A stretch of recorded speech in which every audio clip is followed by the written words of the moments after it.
Hey guys, Christina Steinberg here. I'm a Superstar Director for Sunset, and I am going to talk to you guys a little bit about making your own subscription boxes. And that's what I'm talking about, okay? So first of all, before I start, I really want to make sure that you look at me right now, in my face, in my eyeballs, and stay creative. Don't box yourself into what I show you. Let this inspire you or spark something in you. You do not have to do everything I do. I'm just going to show you how I do it, give you a little bit of my experience, and then I want to make sure that you take it and make it yours. Okay? Second thing, if you see my box and you're like, that's too creative, I could never do that. First of all, I don't know how to do things not all the way. And your customers will never see my boxes. So make sure that you do not compare yourself at all, and you just let it spark a little bit of creative energy within you and have fun with it yourself, and don't ever worry about me ever again. I'm just gonna show you a little bit about what I do. First of all, I'm gonna talk to you about why I make subscription boxes for my customers. So a while back, I used to tell myself that I was really bad at PRV and that maybe PRV just wasn't my thing. And I kind of let myself believe that for a while until I remembered that I'm constantly telling everyone else on my team that what you say out loud is what you're gonna get, and what you focus on, you get more of. And for me, I was focusing on my inability to get more PRV. And so guess what? I wasn't getting more PRV by just talking about how I don't do well at PRV. And I saw another consultant making subscription boxes for her customers. And I was like, I could probably do that. So I asked all my customers if they wanted me to do a mystery box for $20. Made a post about it in my Facebook group, and nobody wanted to. So then I shelved the idea for a little while, and then I was like, you know what? I'm gonna keep trying. And so I started posting about it more consistently, and eventually I had some interest. So first of all, how did I post about it, and why did I want to do this? Number one, I was like, well, what would happen if I did a mystery box and they said no? Then I'm right back where I am. That's fine. If they said yes, then that's an extra $20 per person a month on the ones that do say yes. And at the time, my average customer reorder rate was probably once every 6 months or once a year, hence the low PRV. And I feel like, number one, I probably wasn't modeling how often they should be using their products as well as I could. And then also, it was the ease of access to the products that I wanted to make sure was there, and I know was not. Getting something shipped to you that you don't have to think about is kind of fun. The fact that it's a mystery, even better. The funny thing is, though, you know how many people are like, well, I don't want to buy it before I smell it. For some reason, this takes all of that out of it. They don't care what they get. They just enjoy opening it. And so at the time, and still, blind bags were huge, right? You know, you have YouTube channels full of people who just open things in front of camera because we love watching people open stuff. Why? I don't know. We like opening stuff even better. I mean, don't you even get a little bit of thrill opening an Amazon box, even though you know what's in it, right? But opening it and being able to touch and feel the item you bought is really fun. So when you don't know what's in it, it's even better. It's like a gift to yourself, but you didn't have to pick it out. It's really cool. Anyway, eventually someone said yes. And what I noticed is, with the person that said yes, and then the few that said yes after, is that these were people who normally only bought every 6 to 12 months. And now I'm getting an order from them every single month. And some people are like, well, you're putting extras in that box. So how in the world is this profitable for you? Well, not only were these people buying that box every month, because of the experiences they were having with the products inside the box, they were using their Scentsy more often, therefore needing Scentsy more often, and they had access to me every month really easily. And so they were able to just be like, hey, when you send me the box this month, I'm actually out of this too. So it was kind of naturally working as a really good follow-up system while introducing them to scents they would have never tried because they don't want to buy it without smelling it, and products that I know that they had not tried. Because before this, I was almost 100% a wax and warmers business. And Scentsy had had a lot of other product lines for a long time. But honestly, it was just my comfort zone. Wax and warmers. I didn't have to think about it. It was an easy sell. So the cool thing was, by adding products in there that they had not tried before, they started using their Scentsy a little bit more and using other products more. So not only were these people turning into regular customers instead of 6 to 12 month customers, they were also turning into multi-product line customers. So the amount they were ordering at any given time was more. So I went on an average of 750 to 1250 PRV a month to over 2,000 almost every single month, if not even higher. Sometimes in the fall, it's 3,000 to 4,000. And I had never hit PRV numbers like that before. But because of the fact that I did my boxes and the fact that those people were now raving fans of Scentsy products that they probably would have never tried, the reorder frequency was so high that that PRV was coming from a lot of the same customers. And I also noticed that some people only get my box. They don't ever order again, but they're people who had never ordered before, have never really ordered since. They would have never, and still are not, PWS customers, catalog party customers, any sort of customer that you would naturally come into contact with, but they still buy my box every month. Even though they only buy the box, I know that they're getting Scentsy products every single month. And that's PRV for me every month that I would have never gotten otherwise, because they're not going to go to my website. They don't contact me when they need to order. The box is just convenient for them. So for me, it was a no-brainer. So when Scentsy decided to come out with their own mystery box, I was really excited. Why? Number one, I was really kind of thinking I wouldn't have to make my own anymore, but let's be real, I would die if I couldn't make my own. And also my customers for 2 years at that point had gotten used to my little extras and my personality coming through. And honestly, a lot of them order them because they know how much fun I have making them. However, that does not mean I don't have Whiffbox customers, because Whiffbox for me is an even better value, honestly, than what I can offer my customers, because Scentsy gets to set that price and they get to give out freebies that don't cost me anything. And so it's a better value. And through Scentsy Club, they can get it half off, and most will, because even if they're still getting mine, they're getting that one too, because I've gotten them hooked on getting this little mystery box of things and trying things they've never smelled before, and then they realize it's not going to kill them to have something they've never smelled before, and so they're more inclined to buy the one that Scentsy has as well, for kind of a double whammy each month of fun mystery things they had never tried and things that surprisingly they realize they like. So it really worked out to not only increase my sales in that way, because I had already been doing mystery boxes, so naturally getting Scentsy's too was nothing for them, right? And some of them still wanted mine and they wanted Scentsy's both. And I had found that it really didn't change the habits of my customers as far as my box. It just added more PRV. It added another touch point for them and another automatic thing that's coming to their house that they don't have to think about. So it's awesome. And so the best thing about your own mystery boxes and whiff boxes are that they're trying new product lines that they'd never tried before.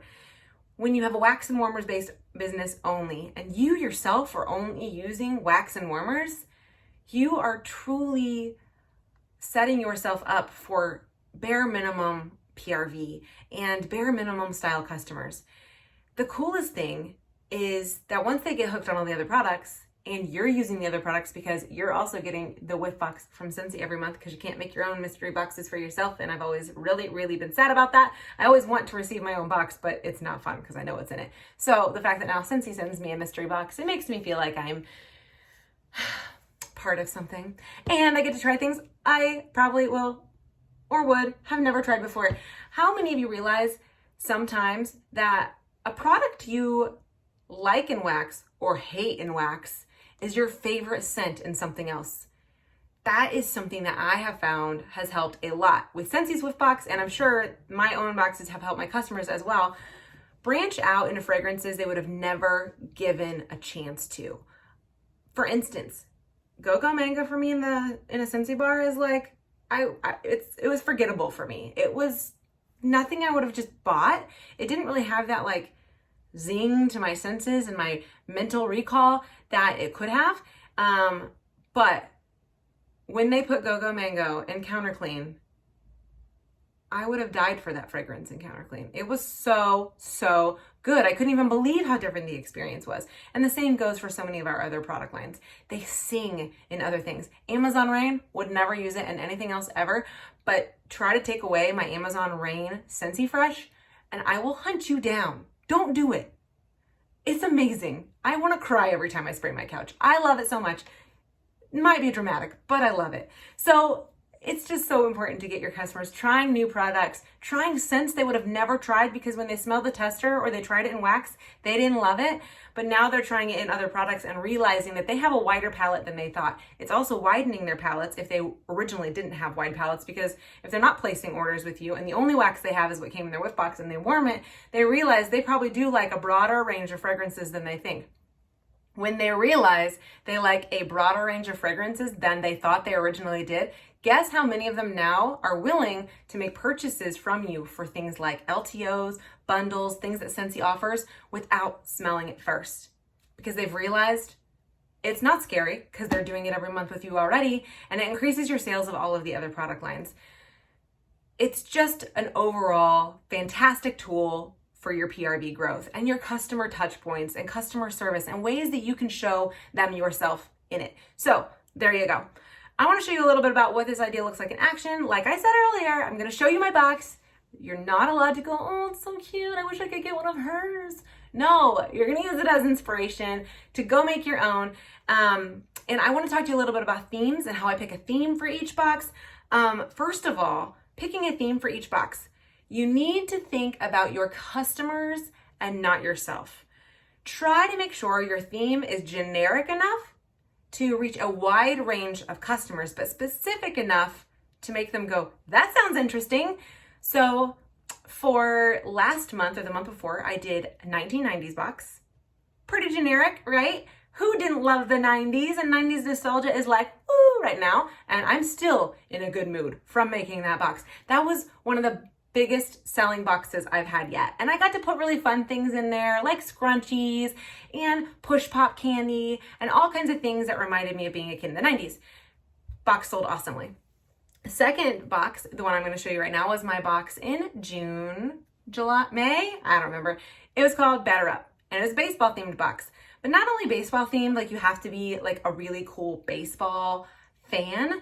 You have to be the kind of person who loves baseball like I do. Why do I love baseball? The concession stand, the food, the sights, the sounds. I don't care what's going on the field. There's something magical about a baseball diamond. If you've never been to a baseball game, it's just that, it's the mood. They didn't have to be baseball fans. They needed to be fans of the feeling of baseball, the season of baseball. So it's generic enough. It's not like, I didn't do like, it wasn't specifically like baseball mom or T-ball or a team name, which don't, like it wasn't super specific. And that's what got people interested. The most, like next month, I'm doing watermelon themed boxes because whatever, right? Like it's not anything too specific.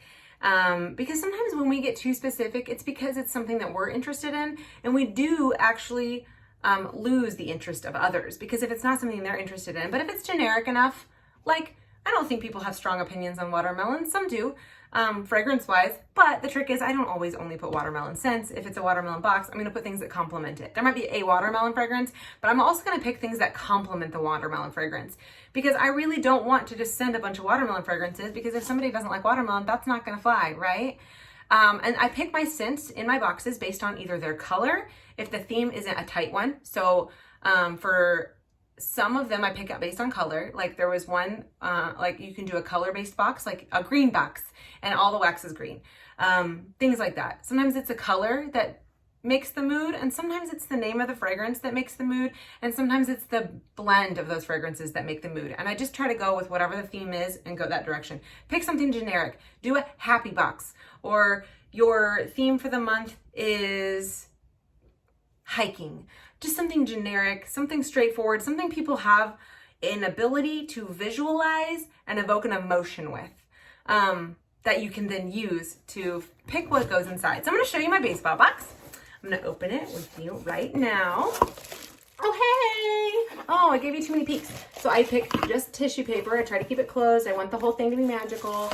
There's that. Can you already see the baseball vibes, right?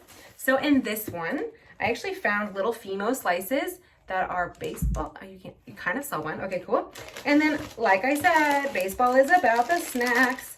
And so I went to Sam's Club and I got Cracker Jacks and sunflower seeds, and on Amazon they had like a bucket of 80 of these Big League Chew bubblegum balls, which was a lot cheaper than doing the shredded yummy stuff that you would eat in the dugout if you ever played when you're younger.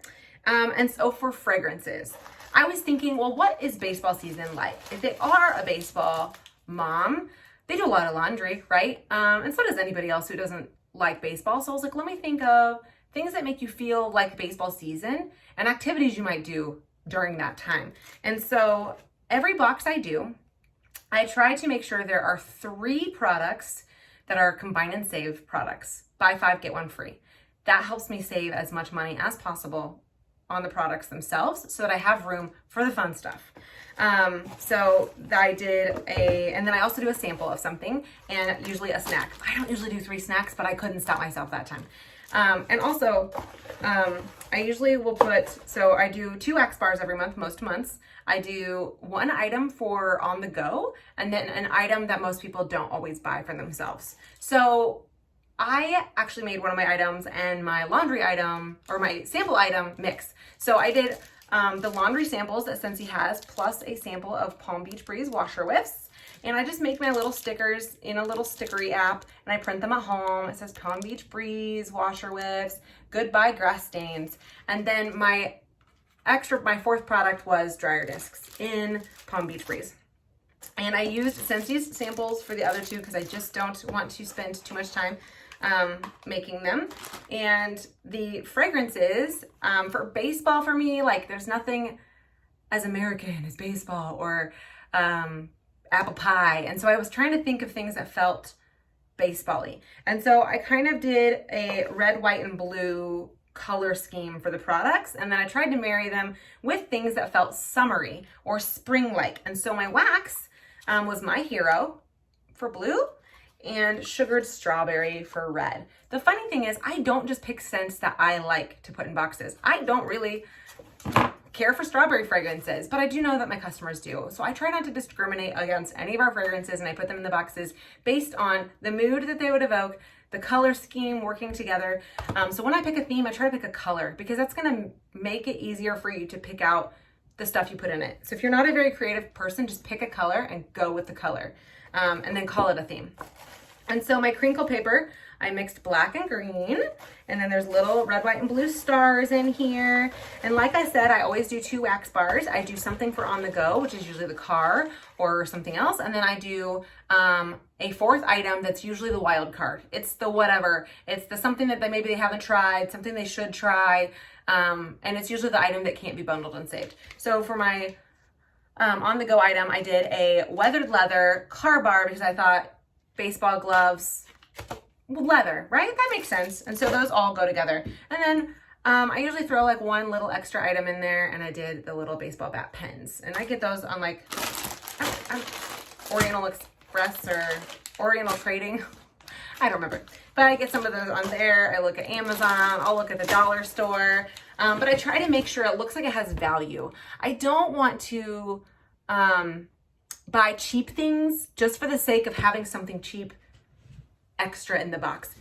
Because there's times where I don't put something extra in the box and it's only Scentsy products and 1 piece of candy. It's so important to remember that the main point is the Scentsy. And sometimes we think that them spending $20 on a box that has like $22 to $24 in product of it isn't enough. That's enough. Our products, the price of them, they're worth the value. Like, they are that valuable. Make sure you never feel like what you're offering as a Scentsy consultant does not have value. The Scentsy products are the main point, and they have the value that's been assigned to them. They are enough. If you don't add anything extra, you don't have to.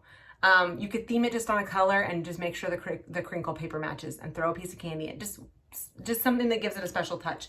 Do not overthink it. Do not overdo it either. Like, this one's on the edge of being overdone, but keep it simple. Make sure that the Scentsy product is what sings, and that's what the highlight of it is. The whole theme should be paired with the mood you want them to have when they smell the fragrances that you've put in there. Pair them in a way that evokes emotion, that makes sense, and that it's truly about the fragrance. It has to be about the fragrance. It cannot be about the cool things you found in the Target dollar spot. You know, it can't be about those items. It has to be about the fragrance. So make sure that fragrance is the main point. It is the main thing. And if you keep the main thing, you will have a lot more consistency overall. And you're gonna sell more products because, you know, you're making sure that they get all the goodies. So how do I price my boxes? So I've always aimed for a $20 box, which you're like, okay, that was 2 bars, which is 12, a car bar, which was 6, so you're at 18, and then you add a dryer disc, so that's like $25. How are you not broke? Like I said, 3 of the items every month have to be buy 5, get 1 free. On average, and I only do boxes in quantities of 6 because I want the discount, right? So I will promote a box until I either at least have 6, 12, 18, 24. And you can keep going. So 24, no math, I'm done. 30, 36, you know. I like to keep it in 6s so that I'm saving the most money in product. So on average, the per person cost of the product that's in it is about $15 to $16, if not less, honestly. And so technically they're getting $15 of my out-of-pocket product costs. And that gives me $5 per person to do the extras. But I personally am willing to go up to about 10% of the commission as well.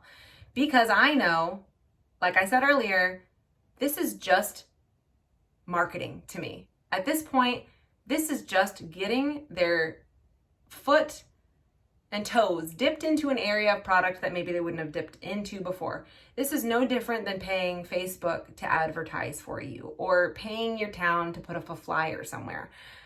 The little extra I spend is marketing costs. It's truly because I know that it's worth it because of the amount of return I get on that investment. So I don't want to use up all my commission, but I'd be willing to, right? Because I know that that's actually translating into future sales. And I do get paid back on the effort and the amount I spend. So the goal is to get the products as cheap as you can, to use the remainder that you collected from them. Always charge them tax and shipping. Do not eat that cost. A lot of people feel like they can't possibly charge someone shipping or tax. People are used to paying tax, and most of them are willing to pay shipping. Don't eat that cost, because if you eat that cost, you don't leave any room for anything else. So make sure you're not going broke. Don't ever go broke doing your business. You're meant to do your business to make you money. Don't go broke. Set a budget, set an expectation, do not overdo it, and don't go outside of your means. So for me, what that looks like is this box had 24 subscribers. So 24 times $5 extra a box is like $125 that I was able to spend on the extras. $125 is a lot. So $5 a box on extras, that is a no-brainer. So that's why I was able to put what I got and put what I put in the box. And I didn't go broke doing it. Be smart, make it simple, keep it simple, keep it consistent enough to where they know what they're getting. Like, my customers know every month they're getting 2 bars waxed. Like, they just know, and that they're gonna get something for their car every month. Why do I do this? Because it creates the habit of throwing those products away. If I send them something for their car every month, what are they going to do when they open it? Go put it in their car and take out the one that's 4 weeks old. It gets them in the habit of wanting new fragrance every single month. Set habits with your customers. It is truly priceless. And so I want to make sure you know how I market these is honestly, I make a generic image. I do not ever take pictures of what's in my box. If my customers decide they're going to take pictures of it, that's fine. I might take pictures for my own record, but I never post pictures of what I've put in the box. I just don't, and it still is fine. So we'll just make a really generic image, put a baseball player on it, batter up. This is the theme of the box. Keep it simple. That's the theme. I post it in my VIP page. I'll post it on my stories on Instagram, but I email it to all my customers. I text it to every person who's ever bought a box from me before, because they're always on my VIP kind of list for boxes as people who've gotten them before. And I just do it that way. And that's compliant because I'm not telling them what's in it, because obviously they're getting a discount. And I'm not telling them what's in it while telling them the price, or I'm not telling them the price while also telling them what's in it. You cannot do both. So that keeps it compliant, keeps it easy. I don't have to go chase and push and whatever. They know to look for the theme at this point. Keep it so simple. And then so as you look into this idea for yourself, I want you to think of one idea or concept or something similar you could start trying to do after watching this video. And then what kinds of things are you going to need to be able to put this into play? And then write things down. Write down anything that stood out to you, or any little sparks or inspiration that you got from this box video. If it wasn't specifically a box that you're inspired to do, write that down right now before you watch the next video so you don't forget what you want to do. If it sparked any ideas or theme ideas for you, start writing those down, assign them months. And then just be you. Put your own personality in it, but also honor the customers you have. Most of my customers are 50 and above. So for me, I can't necessarily do a unicorn themed box or a mermaid themed box. Like, that is completely lost on my demographic of my box subscribers. So make sure you're really thinking about them and things that they like, and really have fun with it. Put your own input into it. Honestly, this is a hobby for me. This is how I kind of feed that need to be creative and have fun and make things that are my own. I love to be creative. I love to craft. I love to make things. And this is one of those things that help me tie in a hobby to my business so that I'm not spending hours a week on a hobby that's not also helping with my business. It's a really cool way that I married a bunch of things I was interested in, got paid back for it, honestly, in customer satisfaction and more PRV. And it just keeps me creative and excited about my business and lets me have something to look forward to doing every single month. Have a great day, guys.